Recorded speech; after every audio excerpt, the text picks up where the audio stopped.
jugando. Antes que eso, considero que todos los clubes, o al menos todos los coordinadores de cada club, deberían tener un programa ofensivo. En este caso vamos a hablar de una parte ofensiva. Deberían tener un programa que contemple no solamente, claro, lo ofensivo, defensivo, estructuras, etcétera, formas de entrenar, filosofías de juego, relaciones humanas, bien completo. Dentro de la parte ofensiva yo considero o comparto la idea de formar para. En este caso, ¿qué quiero decir? Si yo tengo el objetivo de formar y sacar la mejor versión de cada uno de mis jugadores, y además tengo el objetivo de que esos jugadores en algún momento den un salto de calidad para estar en otro nivel, o den el salto de calidad para estar en un seleccionado provincial, nacional, o emigrar a Europa, en definitiva termina siendo lo mismo. Lo primero que tengo que hacer es analizar qué tipo de jugadores se necesitan en el contexto actual. ¿Qué quiero decir con esto? ¿Qué jugadores son los diferentes? ¿Qué tipo de jugadores aspiro a formar? ¿De qué manera?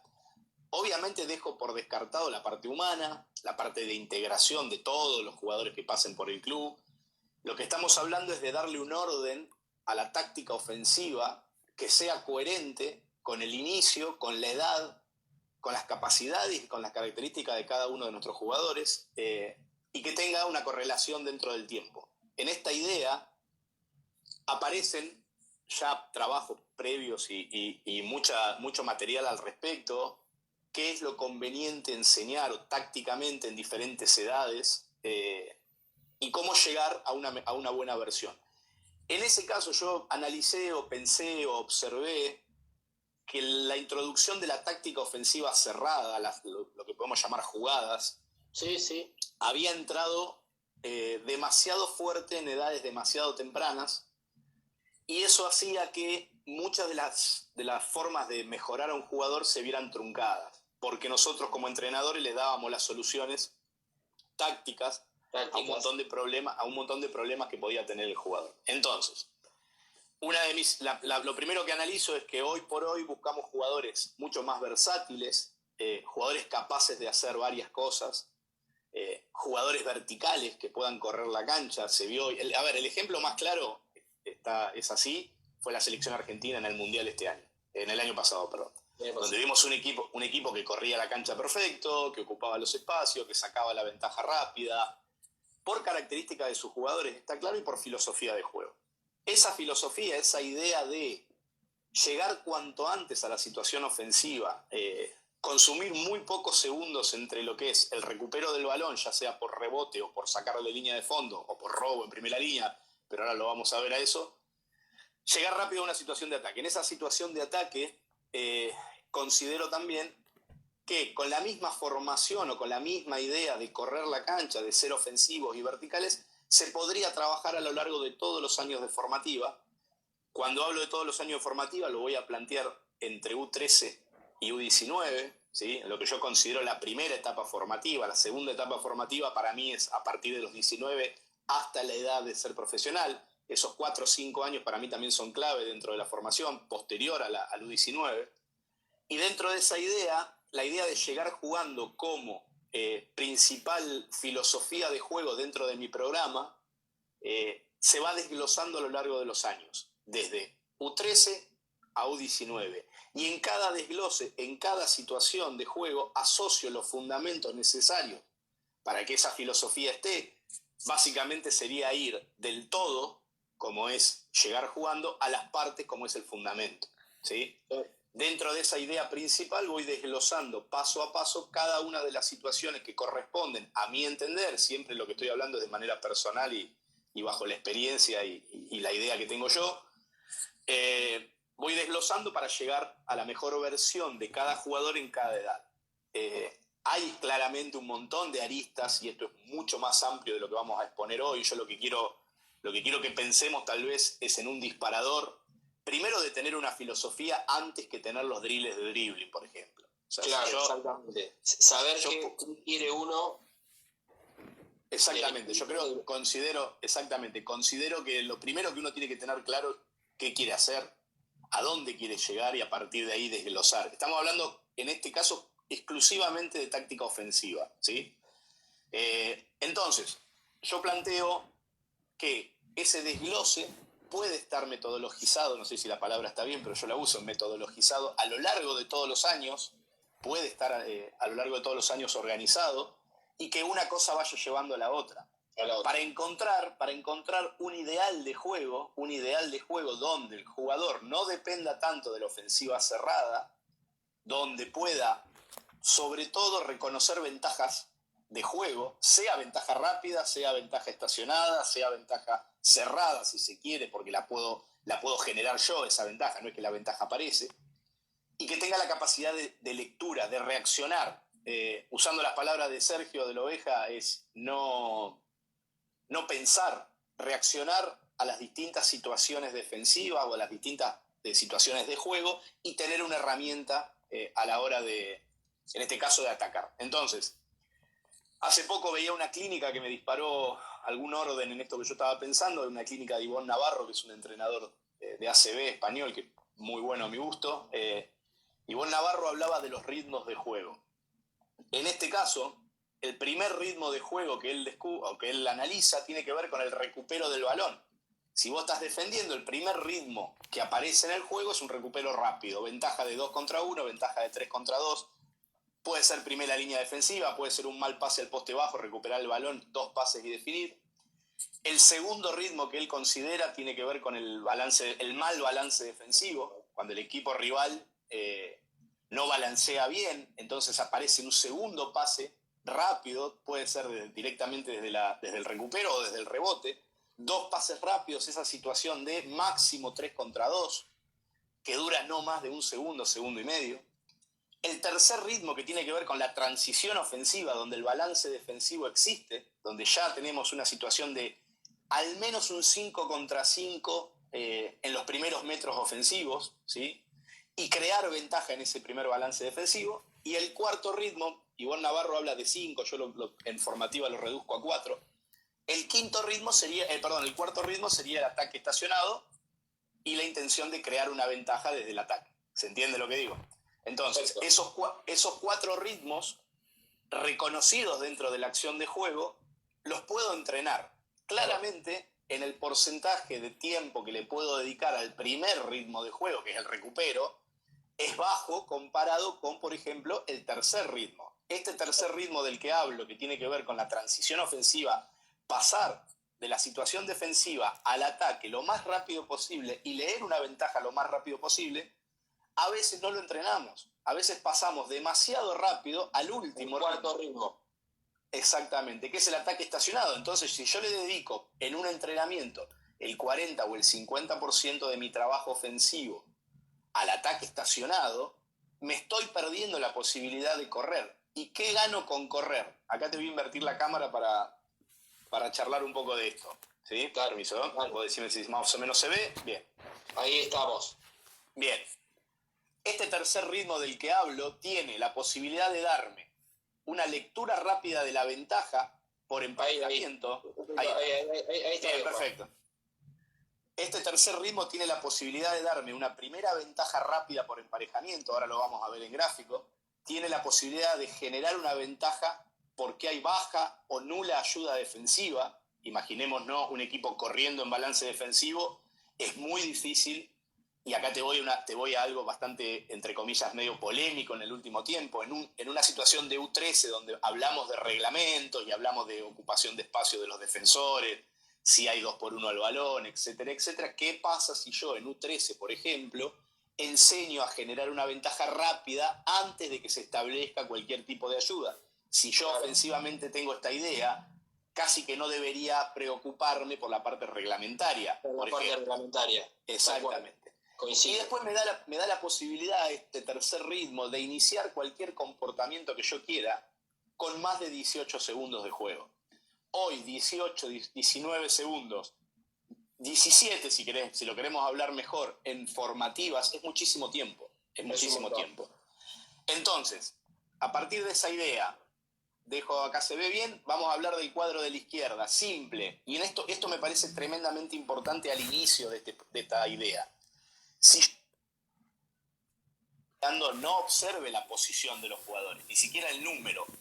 Acá estamos hablando de 5 jugadores que en U13 deben ser capaces de tomar el rebote, dar el pase de apertura, empujar el balón al menos hasta la mitad de la cancha, ¿sí? Y poder pasar la pelota bien en velocidad hacia adelante. Ahí ya se desprenden, por ejemplo, en U13, la no especialización de los jugadores. Claro. A mí no me interesa y no me interesa y no me gusta ver, por ejemplo, cuando en U13, y lo hago bien específico, un jugador toma el rebote defensivo y está desesperado por encontrar al compañero que mejor pica la pelota, que ya lo conocen claramente. Al que hace el juego de base. Exactamente, o al que juega de base o a ese jugador al que le tengo la confianza suficiente para que suba el balón sacándome la presión de encima, sacándome el problema de encima.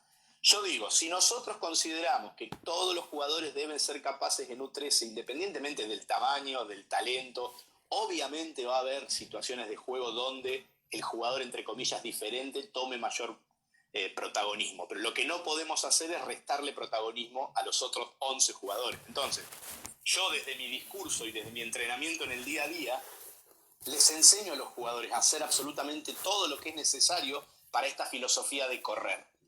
Dentro de esta filosofía o esta idea de como principal arma ofensiva pasar rápido la defensa al ataque, y acá vemos un poco más el segundo cuadro, hablo de la posibilidad de tomar un rebote. Tomar un rebote incluye saber posicionarse, incluye hacer un bloqueo defensivo, incluye subir por el balón, incluye saber proteger el balón, incluye saber pivotear para poder pasar el balón hacia afuera. Ahí tenemos, hablándolo rápidamente, no menos de 4 o 5 fundamentos a trabajar en el 60-70% de la hora de práctica que yo tengo. Porque seguimos insistiendo. Sí.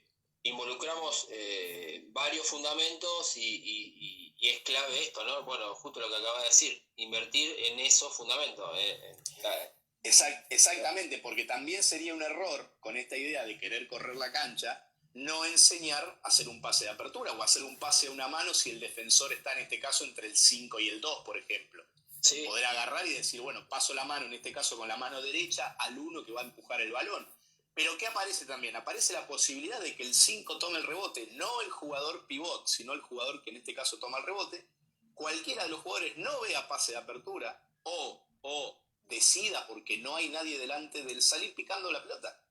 Claro. Entonces, ¿qué mejor que tener a ese jugador alto, brazos largos, espigado, que todavía no tiene la capacidad tal vez de hacer otras cosas, de ponerlo en el mismo grupo y darle las mismas responsabilidades que a todos? Si ese jugador siente la confianza, más allá obviamente de los errores, etcétera, si siente la confianza, estamos formando, o al menos estamos haciendo que todos nuestros jugadores tengan el mismo nivel de importancia dentro de esta acción de juego. Después, vuelvo a lo mismo, no está mal, y eso lo podemos hablar ampliamente en otro vivo, no está mal buscar ganar, no está mal competir, no son malas palabras, pero sí lo que es mala palabra es especializar o es buscar atajos a tan temprana edad. Incluso me atrevo a decir en toda la carrera formativa de esta primera etapa hasta los 19 años. Acá yo lo que dejo determinado, y me parece que es un buen concepto para iniciar, tiene que ver con la ocupación de las calles. Eso metodológicamente hablando se puede empezar claramente con 2x0, 3x0, 4x0. La última calle que ocuparíamos con esta idea de que todos sean responsables de varios gestos técnicos sería la calle del medio, la calle del eje, que en principio es la calle que para que el llegar jugando tenga una continuidad es la última calle que tengo que dejar libre. Entonces, metodológicamente podríamos tener una práctica totalmente orientada a solamente estos gestos técnicos. Entonces, trabajo el rebote, trabajo el salto, trabajo el pase, trabajo empujar el balón, porque muchas veces, por ejemplo, situaciones de dribbling, mejora de dribbling, bárbaro, jugador estático, 250 millones de cambios diferentes por las combinaciones que se te ocurran. El jugador es capaz de hacerlas. Y cuando querés que lo haga lineal, exactamente, cuando querés que lo haga lineal y con la cabeza levantada, algo tan simple como empujar el balón cuesta. Entonces, digo, y además, metodológicamente, es más fácil enseñar a correr picando hacia adelante que por ahí varias combinaciones. Yo con un solo cambio, que podría ser por delante, una faja por detrás para continuar, con un solo cambio en todo U13 me puedo asegurar de que el juego fluya, me puedo asegurar de que el jugador tenga el recurso que necesita para tener lectura de lo que está pasando. No necesito tal vez hacer todo el resto de combinaciones. No digo que no aparezcan. En ese lugar hay una figura que a mí me parece fundamental. El otro día Silvio Santander hablaba al respecto y me parece clave, que es la incorporación dentro de los staff de formativa del entrenador de habilidades. Ese entrenador de habilidades debería ir fuera de lo que es el entrenamiento formal del equipo, está claro, pero orientado a una idea de juego. Pero ahí donde aparecen estas ideas de decir, bueno, si yo no tengo un entrenador de habilidades, por ahí no puedo dedicar o no debería dedicarle 35 minutos al dribbling y después pedirle que la pasen, por ejemplo. Entonces, se arman una... pero déjame contestar una pregunta rápida. Acá Paulo Drazen me dice si jugamos con internos en U13. No, Paulo, lo quiero dejar bien claro esto. Acá no hablamos de posiciones de juego. Claro. Solamente están numerados los jugadores en el gráfico. Nosotros no hablamos de internos. En este caso son 5 jugadores y lo vamos a ver más claro en la próxima placa. 5 jugadores que llegan a una situación de juego rápida. En este caso, hablando del tercer ritmo, una de las cosas que puede aparecer, más allá de que no numérica en lo anterior, vamos a buscar esa ventaja numérica, pero hoy estaríamos hablando de segundo ritmo. En este tercer ritmo, fíjense que el jugador número 4, en este caso el jugador número 4, no significa que sea el más grande, ni el más alto, ni mucho menos. No, es el que está ocupando el espacio, claro, aclaremos que es el jugador que ocupe ese espacio.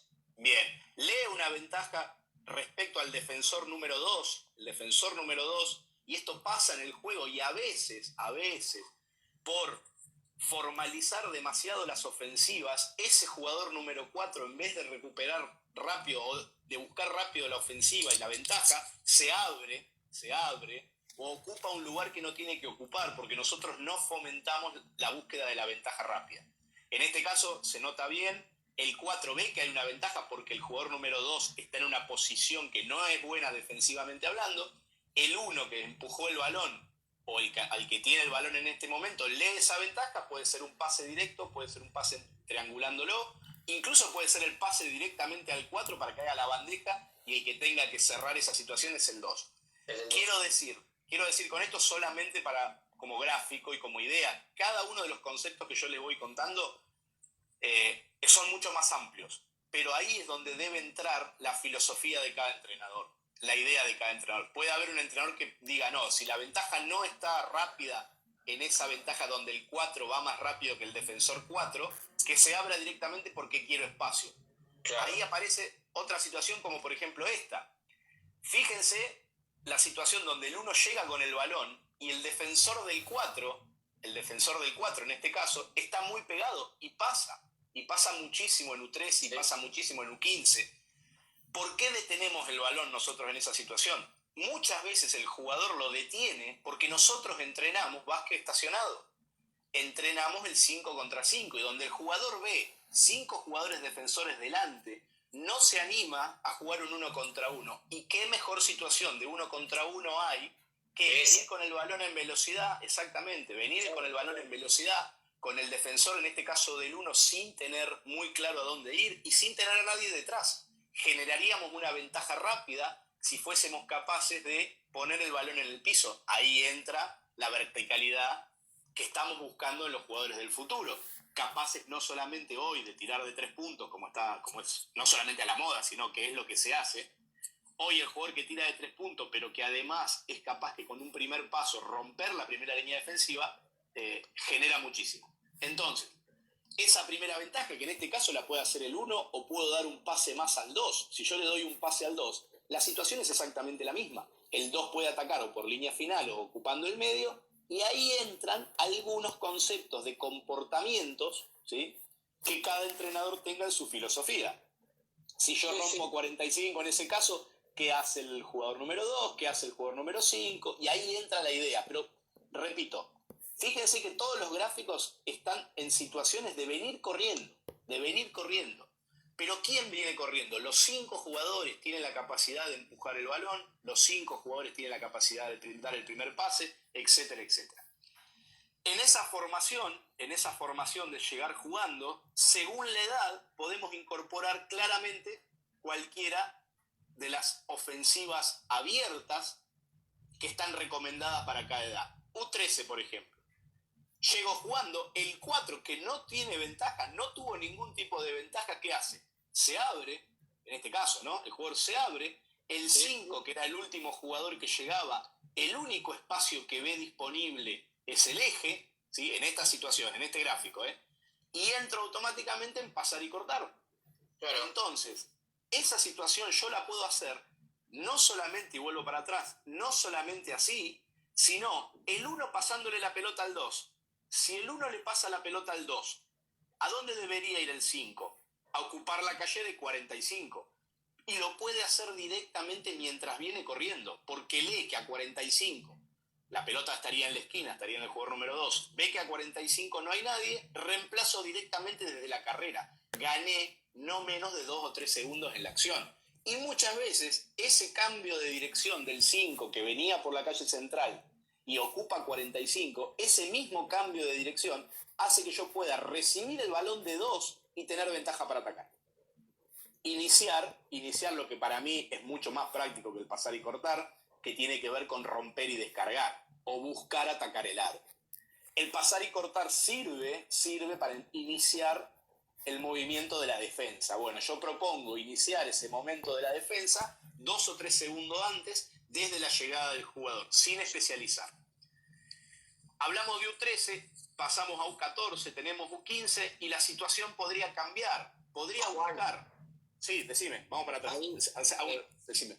Mirá, sí, porque ya pasás a U15, entonces te interrumpo, perdóname, pero acá hay un profe de Bariloche, Juanpi, que dice cómo se encuentra o cómo encontrarse el equilibrio en una categoría tan vulnerable de cuando jugar a esa ventaja y cuando jugar 5x5.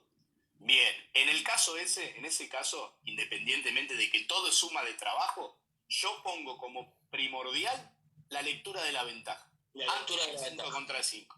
Y eso va a tener que ver, Juanpi, que lo leo acá, Juanpi Vanega, eso va a tener que ver con lo que vos hagas en la semana y lo que vos generes de confianza en la situación ofensiva del jugador. Si vos le enseñás a leer, le planteás los escenarios reales de juego, en vez de, tal vez, plantarte 5 contra 5 y hacer algo coreográfico, claro, como puede ser el pasar y cortar, una ofensiva bastante coreográfica.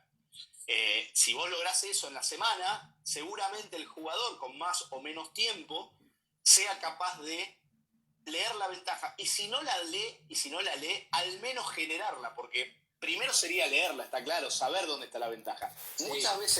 Muchas veces es preferible forzar, porque el jugador tiene la capacidad de romper, ¿sí?, que no obligar, que no fuerce y que se quede estacionado porque lo entrenamos de esa manera. Yo prefiero un jugador que se equivoque y que fuerce y que cometa errores en la lectura a un jugador que siempre frene el balón para tener que jugar 5 contra 5 porque es lo que entrena. Claro. Espero haber sido claro, Juanpi. Ahí, sí, claro. En esa idea de pasar y cortar, estábamos en U13, seguimos con el programa mío. Con el programa que estaría hablando yo. No digo que sea mío, esto no es mío para nada. Lo que yo estoy diciendo es, ¿qué haría yo? Sí, llega U13, llega U14, el jugador es capaz de correr la cancha vertical, es capaz de jugar 5 abiertos y hacer una ventaja rápida para poder romper y descargar o atacar el aro. Además, en U13 estamos claros de que las ayudas tempranas y el 2x1 no está permitido, entonces el espacio existe, es mucho más fácil. Necesito incorporar a ese jugador cerca de la pintura, ya sea por características o porque no tiene la posibilidad de sacar su mejor versión en el perímetro.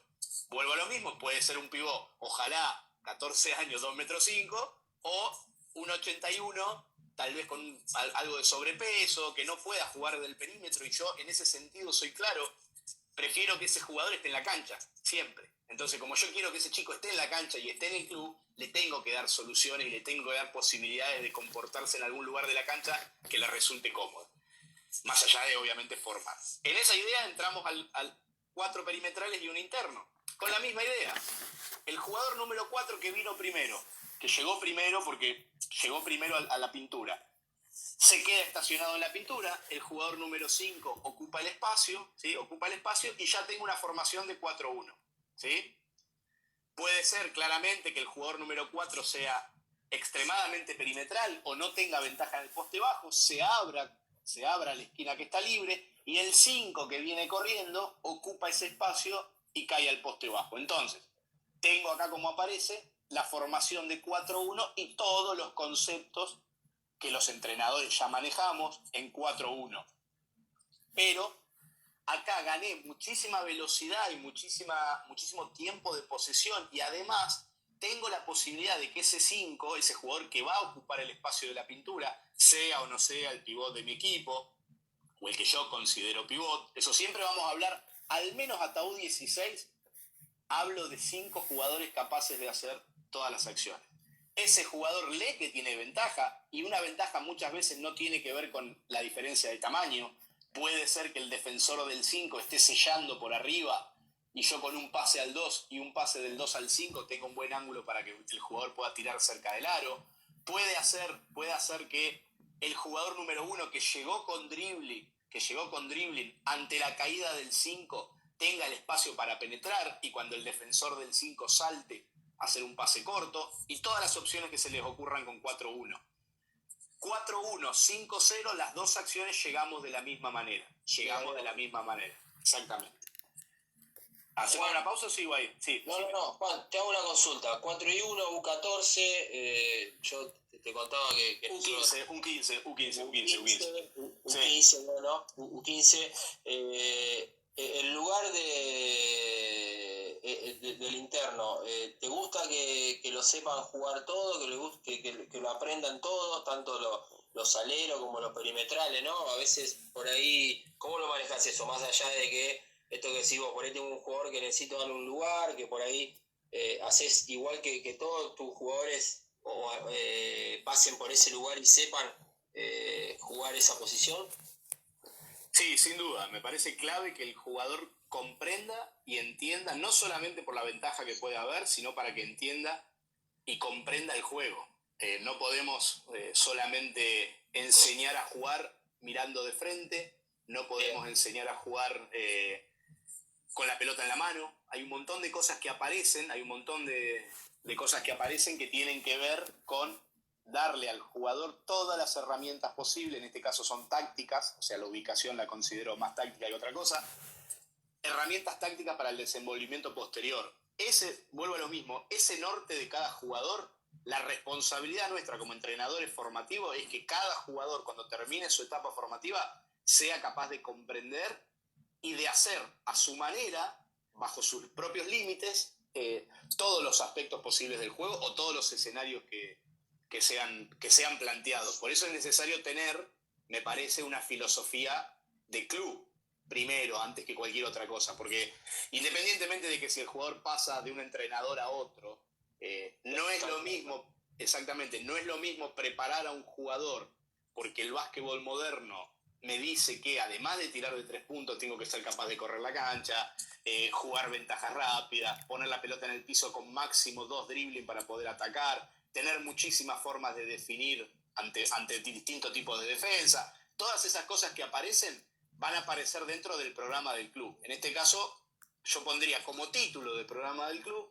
llegar jugando y a partir de ahí desglosar a todos los aspectos del juego teniendo un norte claro. En esta situación que hablábamos, todo lo que pueda aparecer de 4-1, y acá es algo muy importante, paso de categoría, pero no puedo pasar de idea si yo no cumplí los objetivos de esa categoría anterior. ¿Qué quiero decir con esto? No me sirve obligar al jugador a hacer cosas que no puede hacer y no me sirve demasiado darle tantas respuestas tácticas, y en este caso vas a ver por qué te lo digo. Yo entro en la misma entrada de juego de llegar jugando en velocidad, entro en esto, que son las pantallas indirectas. ¿Dónde aparece la pantalla indirecta en mi idea de formación? Exclusivamente cuando el jugador es capaz de desmarcarse sin ayuda de nadie. Cuando es capaz de desmarcarse sin ayuda de nadie. La pantalla indirecta, además de la ventaja clara de los roles a la cortina y de que el defensor venga por detrás, etcétera, muchas veces pasa a ser solamente una solución porque no enseñé mecánica de pies para desmarcarme, mecánica de pies en general, ventajas rápidas de recepción, muchos aspectos. En este caso, por ejemplo, se agregaría dentro de esto todas las situaciones de paso cero. Entonces, digo, ¿cuándo entran las indirectas? Si el plan fuera perfecto, U16 sería ideal. Si el plan no es bueno, bueno, llegaré a los 16 años con 5 abiertos, dando la posibilidad de desmarcarse y tratando de generar la ventaja desde el dribbling, etcétera, etcétera, etcétera. No voy a introducir soluciones tácticas si mi jugador no es capaz de hacer lo anterior. Y acá donde entra la mala palabra deformativa. Acá antes de llegar a la mala palabra, tenemos una indirecta clásica, ¿sí? Pero como yo todavía estoy hablando de que los 5 jugadores son responsables de tener los mismos conocimientos, si es un interno o no es un interno, el 5 me tiene sin cuidado. Si yo llego a tener ya a los 15, 16 años jugadores un poco más especializados, entran las mismas situaciones. Fíjense que de acá el 3 recibió, de la jugada anterior el 3 recibió, hay un reverso de balón porque el 2 corre por el fondo, y en este caso el 3 saca el 4 y hay movilidad. Hay movilidad con distintos tipos de pantalla. Pantallas bajas, pantallas altas, ¿sí? A ver, yo prefiero hacer esto en el llegar jugando, darle estas posibilidades a los jugadores de lectura en este llegar jugando, que frenar y jugar un flex, por ejemplo. Ni hablar. ¿Se entiende? Sí, y comparto. Por dinámica, fíjense la primera situación, esto es una entrada que hace la selección argentina mayor, pero que, bueno, es muy conocida porque la hizo Silvio Santander muchísimo. Es una jugada que a mí me encantó aplicar la formativa, porque me parece que entramos pantallas verticales, pantallas horizontales, pantallas indirectas desde el reverso, y me parece que con esta entrada simple tenemos todo lo que necesitamos. Y acá pasaría una cosa, ¿en qué momento está la ventaja? Bueno, que el juego me dé la resolución. No yo llevar, por ejemplo, en este caso, llevar todo un movimiento ofensivo para algo demasiado estructurado o donde la respuesta nuevamente se la doy yo. Me parece que ahí está una de las claves y una de las cosas interesantes de incorporar las indirectas. Repito, la indirecta la incorporo cuando el jugador es capaz de demarcarse solo.